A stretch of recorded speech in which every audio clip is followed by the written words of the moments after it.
Hi friends, ये कहानी एक बेरोज़गार व्यक्ति की कहानी है।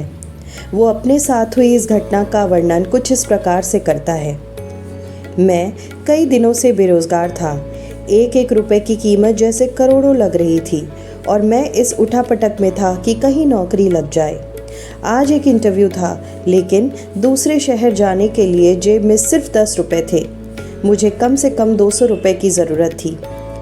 अपने इकलौते इंटरव्यू वाले कपड़े रात में धोकर पड़ोसी से प्रेस मांगकर कपड़े तैयार करके अपनी योग्यताओं की मोटी फाइल बगल में दबाकर एवं 2 बिस्किट खाकर मैं घर से निकल गया। सिर्फ 10 रुपये होने की वजह से मैं पैदल ही जैसे तैसे चिलचिलाती धूप में तरबतर बस इस उम्मीद में स्टैंड पर पहुंचा कि शायद कोई जान पहचान वाला मिल जाए जिससे मैं सहायता लेकर इंटरव्यू के स्थान पर पहुंच सकूं। काफ़ी देर खड़े रहने के बाद भी कोई नहीं दिखा।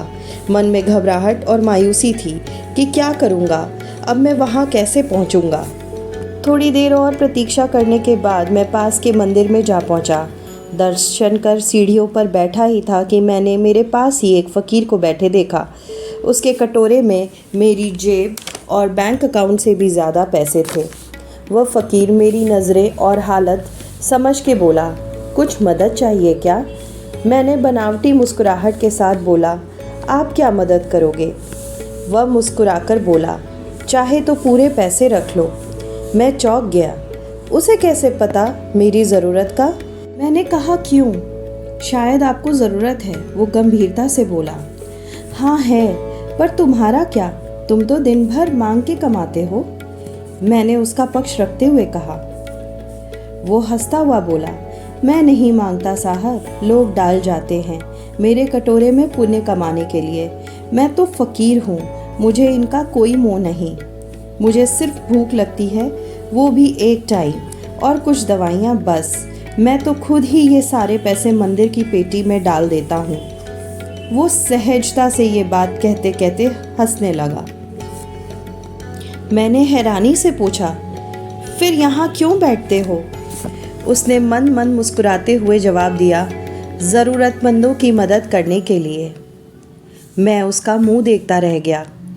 उसने 200 रुपये मेरे हाथ में रख दिया और बोला, जब हो तब लौटा देना।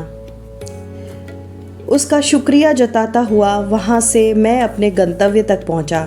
मेरा इंटरव्यू हुआ और सिलेक्शन भी। मैं खुशी खुशी वापस आया और सोचा उस फ़कीर को धन्यवाद दूँ। मैं मंदिर पहुंचा तो बाहर सीढ़ियों पर भीड़ लगी थी। मैं घुस के अंदर पहुंचा तो देखा वह फ़कीर मरा पड़ा है। मैं भौचक्का रह गया। मैंने दूसरों से पूछा, यह कैसे हुआ? पता चला कि वो किसी बीमारी से परेशान था, सिर्फ दवाइयों पर जिंदा था, पर आज उसके पास दवाइयाँ भी नहीं थी और ना ही खरीदने के लिए पैसे। मैं आवाज़ सा उस फ़कीर को देख रहा था। जिन पैसों पर उसकी ज़िंदगी का दारोमदार था, उन पैसों से उस फ़कीर ने मेरी ज़िंदगी बना दी। भीड़ में से कोई बोला, अच्छा हुआ मर गया, ये भिखारी भी साले बोझ होते हैं, कोई काम के नहीं होते। मेरी आंखें डबडबा आईं। मैंने मन में बोला, वो भिखारी कहाँ था? मेरे लिए तो वो भगवान ही था, नेकी का फरिश्ता, मेरा भगवान। फ्रेंड्स, हम में से किसी ने भी भगवान को नहीं देखा।